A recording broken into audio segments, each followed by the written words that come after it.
మండలంలో పిన్నాయపాలెం గ్రామంలో సర్పంచ్ అభ్యర్థిగా కాంగ్రెస్ పార్టీ బలపరిచిన అభ్యర్థి చింత భవానీ మధు గారు ఉన్నారు. మేడం చెప్పండి, మీరు సర్పంచ్ గెలిచిన తర్వాత మీ గ్రామానికి ఎలాంటి సేవలు చేస్తారు? ఫస్ట్ ఇల్లు ఇంద్రమ్మ ఇల్లులు తీసుకొస్తాం. తర్వాత కోతులు, కుక్కలు, పింఛన్లు, రేషన్ కార్డులు, రోడ్లు, బియ్యం, నీళ్ళు, మంచి నీళ్ళు, అన్ని సౌకర్యాలు ఏదైతే అది రోడ్ల మెడిచి కంప చెట్లు అవన్నీ తీయించినాం మళ్ళీ తీయిస్తాం. నమస్కారం అండి, పిన్నాయపాలెం గ్రామ ప్రజలందరికీ నా యొక్క నమస్కారంలో. మేము కాంగ్రెస్ పార్టీ నుంచి సర్పంచ్ అభ్యర్థిగా చింతభవన్ గారిని మేము ఎన్నుకోవడం అభ్యర్థిగా నిలబెట్టడం జరిగినది.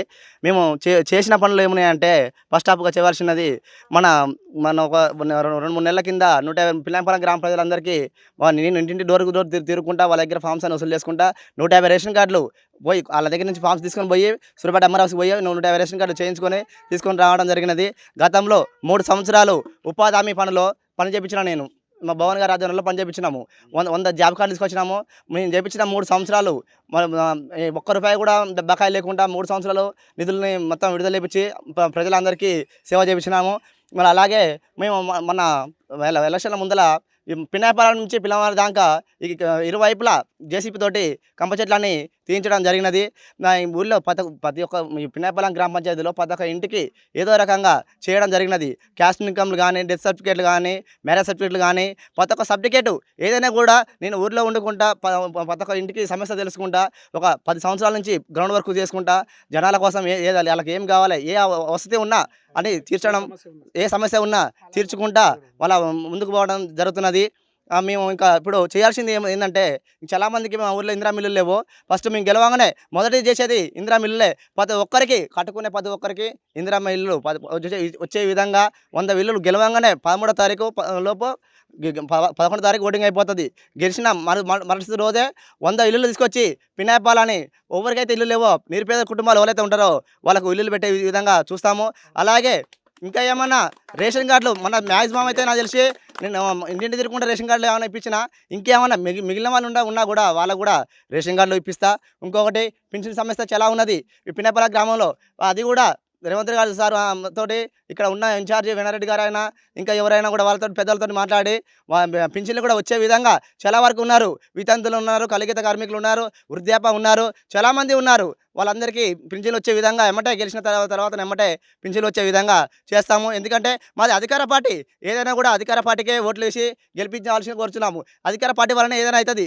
ఇల్లులు రావాలన్నా ఏది రావాలన్నా అధికార పార్టీ వల్ల అవుతుంది. ప్రతిపక్ష పార్టీ వల్ల ఏది కూడా రాదు, ఏది కూడా కాదు.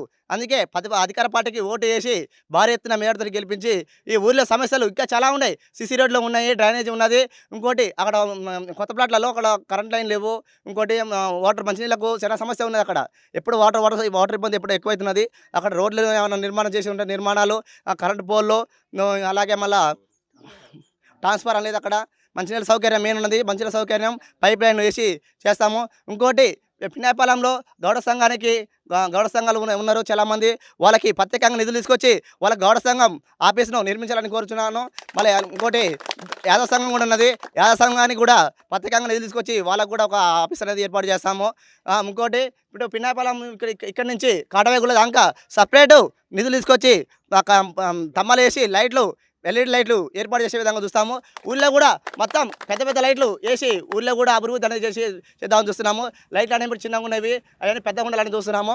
ఇంకోటి సీసీ కెమెరాలు ఊరు మొత్తము సీసీ కెమెరాలు పెట్టి, ఎందుకంటే సీసీ కెమెరాలు ఉండాలి. ఈ మధ్యలో దొంగలు అనేది ఎక్కువ పడుతున్నారు, ఎవరో వస్తున్నారు పోతున్నారు.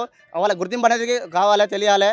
దానివల్ల ఊరు మొత్తం సీసీ కెమెరాలు పెట్టి చాలా మా మేనిఫెస్టో చాలా ఉందండి. ఒక 30 అంశాలు ఉన్నది. మేము అనుకున్నాము. అవి ఖచ్చితంగా నేను గ్రౌండ్ వర్క్ చేసినాను. ఊళ్ళో చాలామంది నాకు చాలా వరకు సపోర్ట్ ఉన్నారు.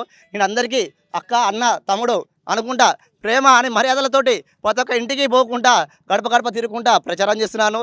చాలా వరకు నాకు నెట్వర్క్ ఉన్నది, నేను తిరుగుతున్నాను. ఖచ్చితంగా నన్ను అందరూ పిన్నాయపాలెం గ్రామ ప్రజలు నన్ను గెలిపిస్తారని కోరుచున్నాను. నేను సర్పంచ్ పోటీ చేసిన అభ్యర్థిని మా భార్య చింత భవాని గారు. మాకు బ్యాటి గుర్తు వచ్చింది. బ్యాటి గుర్తు మీద ఓటేసి మీకు ఎలాంటి సమస్య ఉన్నా చాలా ఇంకా మేనిఫెస్టో చాలా ఉన్నది, అన్నీ చెప్పలేకపోతున్నాను.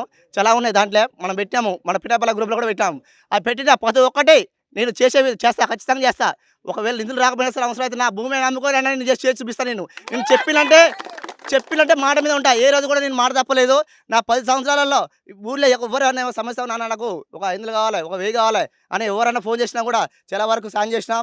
ఏ చావుల కాడికైనా, పెళ్ళిళ్ళ కాడికైనా, ఇంకా ఏమైనా బర్త్డేలు ఇంకా చాలా విషయాలను కూడా కేకులు తీసుకుపోవడం, ఇట్లా పెళ్లి రోజులు శాలువాలు కేకులు తీసుకుపోవడం, అలాగే చచ్చిపోయిన కాడ బియ్యం వేయడం, అమౌంట్ ఇవ్వడం, ఇట్లా చాలా జరిగినాయి. చాలా వరకు ఇచ్చేసిన నేను మా కాలనీలో.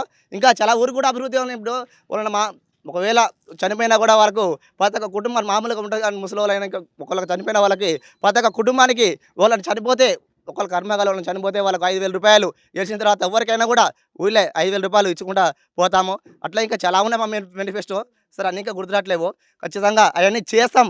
అభివృద్ధి అనేది యువతకి వేయాలి, అనుభవం ఉన్న వాళ్ళకి వేయాలి. చాలా అనుభవం ఉన్నది. గ్రౌండ్ వర్క్లో ఎప్పటి నుంచో తిరుగుతున్నాను, నాకు చాలా అనుభవం ఉన్నది. ఇప్పుడు పినాపాలెం జీపీ గ్రామ పంచాయతీ ఆఫీస్ నుంచి కలెక్టర్ ఆఫీస్ దాకా ఎండిఓ, ఎంఆర్ఓ, ఆర్డీఓ, కలెక్టరేట్ల అన్ని ఛానల్స్ రేషన్ కార్డు సంబంధించిన ఏదైనా కూడా ప్రతి ఒక్కటి నాకు తెలుసు. గతంలో నేను 2 సర్పంచ్ దగ్గర పనిచేశాను. నాకు అనుభవం చాలా ఉన్నది. అందుకోసమే ఏ ఆఫీస్ పోయినా నా వల్ల పని అవుతుంది, నేను చేసుకోగలుగుతా. ఆ సార్లు ప్రతి ఒక్క గ్రౌండ్ వర్క్లో తెలుసు. ఏ ఆఫీస్ పోయినా సార్ తెలుసు, ఆ మధు అని అంటారు, ఎమ్మడే పలకరిస్తారు. ఎండిఓ ఆఫీస్ అయినా సరే, ఆర్డీఓ ఆఫీస్ అయినా సరే, ఎంఈఓ ఆఫీస్ అయినా సరే, ఇంకా ఏ ఆఫీస్ అయినా సరే నాకు ప్రతి ఒక్కరు నాకు తెలుసు. ఇరిగేషన్ ఆఫీస్ అయినా, ఇంకా కలెక్టరేట్లో డిపార్ట్మెంట్లు ఉంటాయి చాలా, అన్ని డిపార్ట్మెంట్ అందరు సార్ నాకు తెలుసు. పోను ఎమ్మడే మధు అని అంటారు, ఎమ్మడే ప్రతి ఒక్క పని చేయించుకొని వస్తాను. మెయిన్గా అయితే పినాపాలెంని అభివృద్ధి చేసి విజయ పథకంలో ముందు నడుపుతాము. భవిష్యత్తులో ఇప్పుడు ఉన్నది కాంగ్రెస్ అధికార పార్టీనే, మళ్ళీ వచ్చేది కూడా కాంగ్రెస్ అధికార పార్టీనే. ఎందుకంటే అధికార పార్టీకి వేసి మీరు అత్యధికత మీద గెలిపించి అధికార పార్టీకి వేసి ఇల్లులైనా ఏ సమస్య అయినా ప్రతి ఒక్క సమస్య తీర్చే పార్టీ అధికార పార్టీ. ఏ పార్టీ కూడా తీర్చదు. ఏ పార్టీ గెలిచినా కూడా ఆ పార్టీ ఏది నిధులు రావు, ఏవి రావు. అధికార పార్టీ వల్లనే నిధులు రావాలన్నా, ఇల్లులు రావాలన్నా, రేషన్ కార్డు రావాలన్నా, పింఛన్ రావాలన్నా ఒక అధికార పార్టీ వల్లనే అవుతుంది, కానీ ఇంకో పార్టీ వల్ల కాదు. అధికార పార్టీకి వేస్తేనే మనకు ఎంత మెజార్టీతో తీసుకొస్తే అంత అభివృద్ధి అనేది ఇంకా ముందు తీసుకుపోగలుగుతాం. మన ఊరు చాలా వెనకబడ్డది. ఈ వెనకబడ్డ ఊరును చాలా ముందు తీసుకుపోతాం. అందుకే మంచిగా కాంగ్రెస్ పార్టీ మన ఊర్లో కాదు, మన మండలం అయినా, మన రాష్ట్రం అయినా, మన జిల్లా అయినా, ఎక్కడైనా సరే అధికార పార్టీకే వేయండి. ఎందుకంటే ఉన్నది పార్టీ అధికార పార్టీ, పైన ఉన్నది అధికార పార్టీ. అధికార పార్టీ చేస్తేనే ఇల్లులు అయినా, రేషన్ కార్డులు అయినా, ఏ పింఛన్ అయినా వస్తాయి. మన ఇప్పుడు విజయాన్ని చూసి మొత్తం రాష్ట్రం మొత్తం రేవంత్ రెడ్డి గారు అనుకుంటున్నారంటే మన ఊరు మనం ఎక్కడ చూసినా కూడా కాంగ్రెస్ అనేది వచ్చినది. మనం చేయాలి, వీళ్ళకి ఏదో ఒక కృషి చేస్తేనే జనం వరకు పోవాలి, వీళ్ళకి ఏదో ఒకటి చేస్తేనే చాలా బాగుంటుందని అందరూ అనుకుంటారు. అందుకోసమే అధికార పార్టీకి ఓటు వేసి ఎక్కడ ఉన్నా సరే కాంగ్రెస్ పార్టీ వాళ్ళు నిలబడరు అంటే వాళ్ళకు అత్యధిక మెజార్టీతోటి భారీ ఎత్తున గెలిపించి వాళ్ళని ముందుకు విజయం తీరులో నడిపించవలసిందిగా కోరుచున్నాము. బ్యాడుగున్నాం. జై కాంగ్రెస్, జై రేవంత్ అన్న, జై రేవంత్ అన్న, జై వేణారెడ్డి, జై కాంగ్రెస్.